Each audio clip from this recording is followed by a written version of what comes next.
Magandang gabi sa inyong lahat. Welcome to my channel, GC Maricao. Luluto na naman po si Ate Marie ng ating ulam ngayong gabi at chicken curry. Chicken curry ulamin ngayon kasi ang request ng mga baby ko ay gusto nila ay chicken curry na ulam. Nagsawa na sila sa prito-prito. Kaya ito mag-chicken curry na naman tayo. Ito guys, mag-umpisan ko na ang luto ng chicken curry kasi yan ay masarap. Masarap na ulam. Ayan. Aligo kabe. Ito. Unahin muna natin ang sibuyas.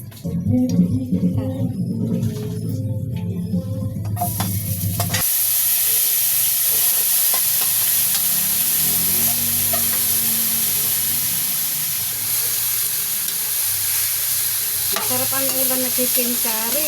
Sa sabaw lang, masarap na. So, lalo pa sa gata. Masarap. So, lalagyan natin ng water.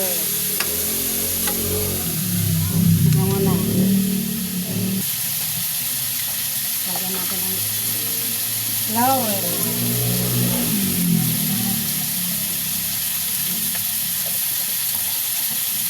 Bitchin. Lalagyan natin ng kaunting, nalagyan ko yan guys, kaunting sugar para medyo manamis na itong sabaw kasi nilalagyan ko pa ng suka.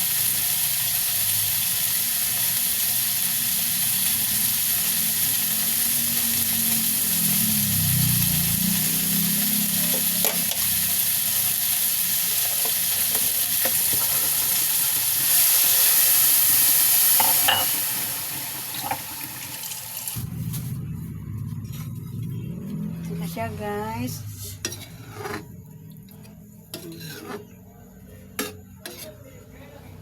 may gata na, may gata, ayan siya. Sarap ito, may patatas. Hindi ko na nilagyan guys, nga nalimutan ko na bumili. Okay na to, sarap naman to. Ay, papakuluan lang muna natin to. Pag malambot na yung chicken, ito naman natin is susunod. Tapos okay na. Kakain na si Bunso. Wow, sarap naman. Sarap naman ang ulam namin. Sarap ang ulam mo, Bunso, chicken curry.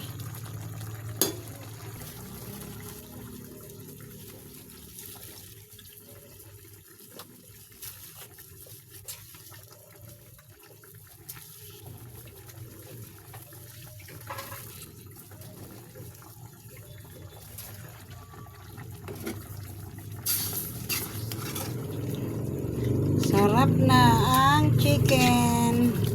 Papakuloyin natin yan. Pero hindi natin patuyuin kasi ang sarap ng sabaw. Kailangan kasi ang sabaw ng mga bata. Ayan na naman.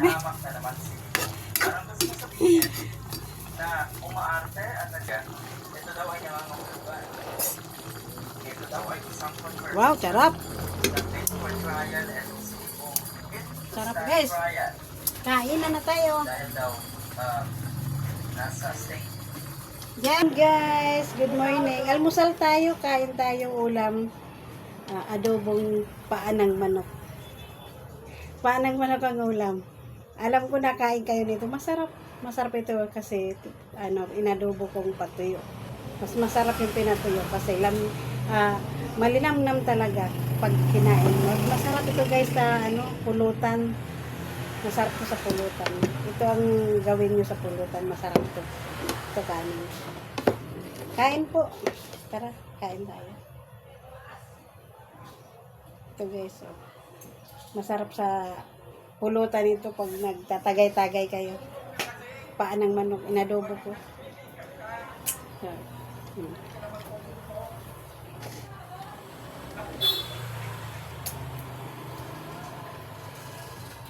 Malambot kasi nilaga ko muna siya bago ko siya ginisa, tapos tinimplang ko siya kaya malambot siya.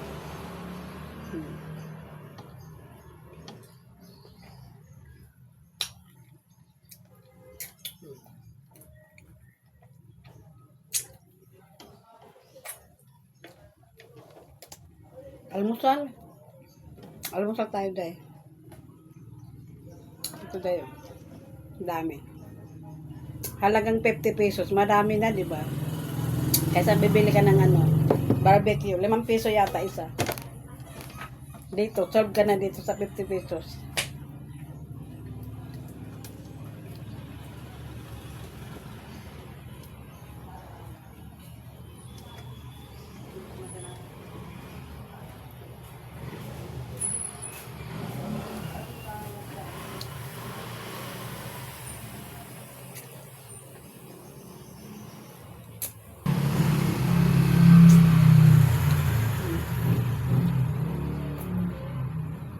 Sarap.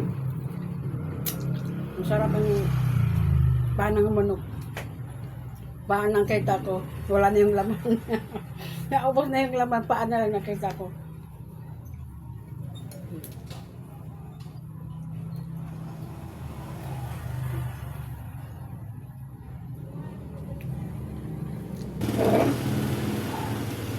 Pang-apat na paa. Sa isang manok, 2 paa. Bali, 2 manok na to. 2 manok na to. Tapos ng pagluluto natin, guys. Hindi puro luto. Enjoy naman natin ang ating katawan. Para hindi tayo ma-stress. Nakakapagod man, okay lang.